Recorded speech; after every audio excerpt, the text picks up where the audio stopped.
Welcome to the Shiva institute of advance mobile laptop LCD LED repairing. दोस्तों, मेरे पास यहाँ पे मैक्स मम्मा 850 की ऑटोमेटिक मशीन है, जिसमें प्रॉब्लम ये है कि ये गर्म हवा नहीं दे रहा है और ये ऑटो कैट काम भी नहीं कर रहा है। 1 साल पहले भी मैंने इस मैक्स मम्मा के बारे में वीडियो बनाई थी और एक्सप्लेन किया था कि ये मशीन किस तरीके से काम करती है।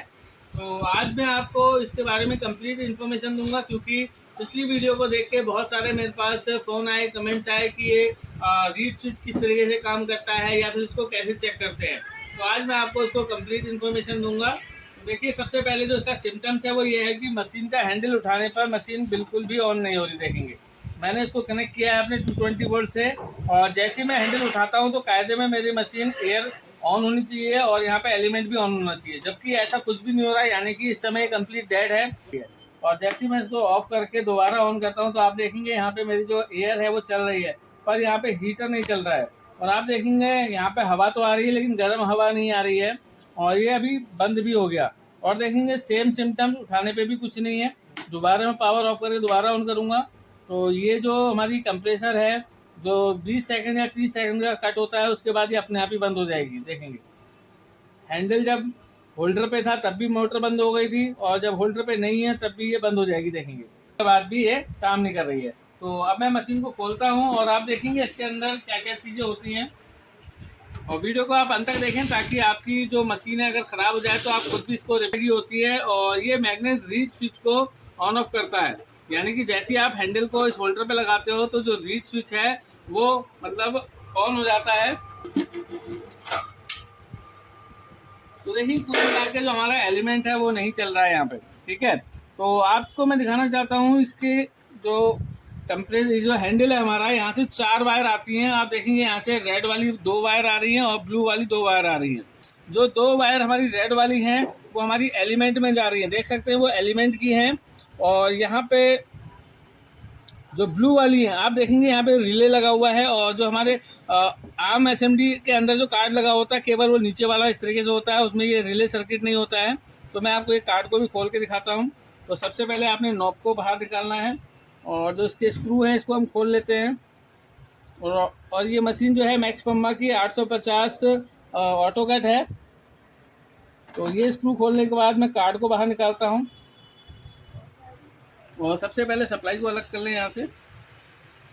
और आप देखेंगे जो ऑर्डिनरी और जो एसएमडी होती हैं उनके अंदर केवल इतना कार्ड होता है, और मैक्स मम्मा के अंदर जो ऑटो कट वाली लगी है उसमें एक रिले सर्किट लगा हुआ है जो हैंडल को रखने पर कट ऑफ करता है। और आप देखेंगे जो ब्लू वाली वायर है वो इसी में लगी हुई है, यानी कि जब हैंडल को रखेंगे तो रिले हमारे कार्ड को ऑफ कर देगा। तो यहाँ पे आप देखेंगे जो ये 2 वायर आ रही हैं हमारी एलिमेंट के लिए हैं और 2 हमारी रीड स्विच के लिए है। तो देखिए, अब 2 बातें हैं, या तो आप हैंडल को खोल लीजिए या फिर आप यहाँ से भी चेक कर सकते हैं। तो मैं मल्टीमीटर को बीप पॉइंट पे रखूँगा, और मल्टीमीटर को बीप पॉइंट पे रखने के बाद इस स्विच पे हमें इस समय, यानी कि जब ये मैग्नेट पे नहीं है या होल्डर पे नहीं है हैंडल, तो ये हमें जो है ओपन शो होना चाहिए, यानी कि यहाँ पे कंटिन्यूटी नहीं आनी चाहिए। तो देखिए, यहाँ पे मुझे जो है बीप मिल रही है, और ये जब मैग्नेट पे लगा होगा तो यहाँ पे तब बीप आनी चाहिए, यानी कि अभी विदाउट मैग्नेट पे ये बीप दे रहा है। तो इसका मतलब ये रीड स्विच जो है आपस में शॉर्ट हो गया है। तो इसको मैं अभी ओपन करूँगा और इसके बाद आपको दिखाऊंगा कि जो क्या मेरी मशीन ओके हुई कि नहीं हुई। तो आप देखेंगे यहाँ पे इसको मैं पैक कर देता हूँ, और इसका हैंडल को खोल के वहाँ से इसकी ऑपरेटिंग चेक कराऊंगा आपको। तो मैं दोबारा से इसके कार्ड को लगा देता हूँ, कार्ड को मैं यहाँ से लगा देता हूँ, और जो इसकी एलईडी है उसको मैं बाहर देखूंगा आ रही कि नहीं आ रही। ठीक है, बिल्कुल सही आ रही है। और यहाँ से इसके स्क्रू को मैं कस देता हूँ,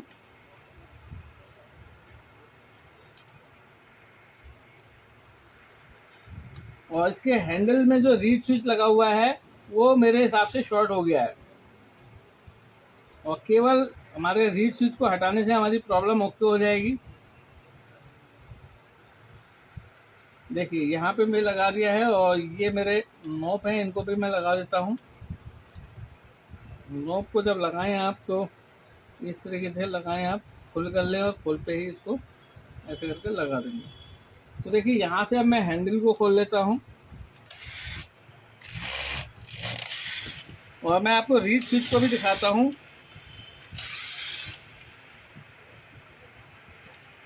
देखिए ये हैंडल को आपने आराम से खोलना है और जो स्प्रिंग है इसकी इस तरीके से आपने पीछे को खींच के निकाल लेनी है और यहाँ से आपने जो ये पाइप है इसको भी निकाल लेना है। और आप देखेंगे यहाँ पे हमारी 4 वायर देखने को मिल रही है यहाँ पे, और वहाँ पे बॉटम साइड में हमें 2 रेड और 2 ब्लू देखने को मिल रही थी, लेकिन टॉप में आप देखेंगे चारों हमारी ब्लू में है।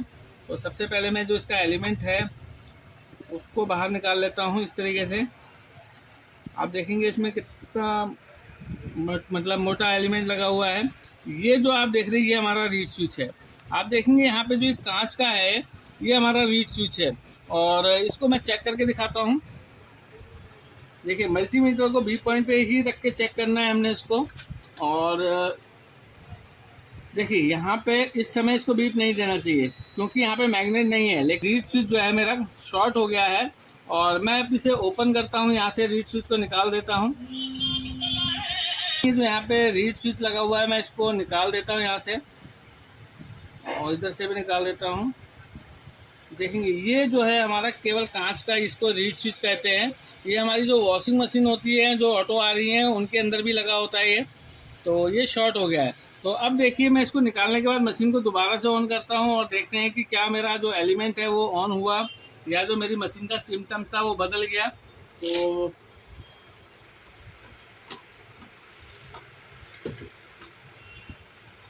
इसको मैं कनेक्ट करता हूँ 220 से।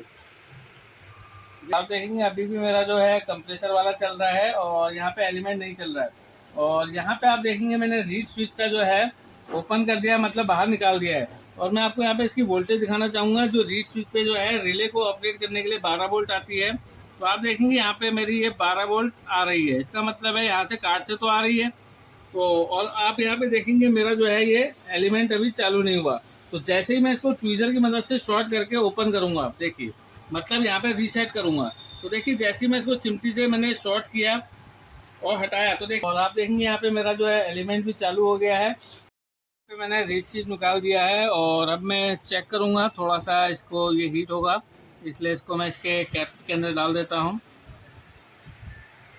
और आप देखेंगे अभी मैं इसको दोबारा से ऑन करता हूँ, और ऑन करने के बाद इसको मैं चिमटी से पहले शॉर्ट कर लेता हूँ, क्योंकि जब हैंडल रखा रहता है तो जो रीड स्विच होता है हमारा वो शॉर्ट कंडीशन में काम करता है।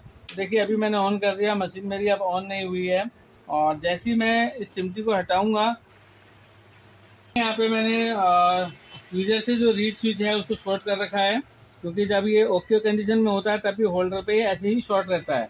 और जैसे ही मैं यहाँ से ट्वीजर को हटाता हूँ तो आप देखेंगे मशीन मेरी चालू हो गई है और हीटर भी चालू हो गया। देख सकते हैं यहाँ पे मैं इसकी कम कर देता हूँ पावर को, और देखेंगे जैसे ही मैं इसको शॉर्ट करता हूँ तो मेरा लैंप बंद हो जाएगा। देखेंगे तो जैसे ही मैं हटाता हूँ देखो चालू हो जा रहा है, लैंप हीट हो रहा है, और जैसे ही शॉर्ट कर रहा हूँ तो ये बंद हो गया। तो इस तरीके से आप अपनी मशीन को रिपेयर कर सकते हैं। पूरा वीडियो देखने के लिए थैंक यू, धन्यवाद।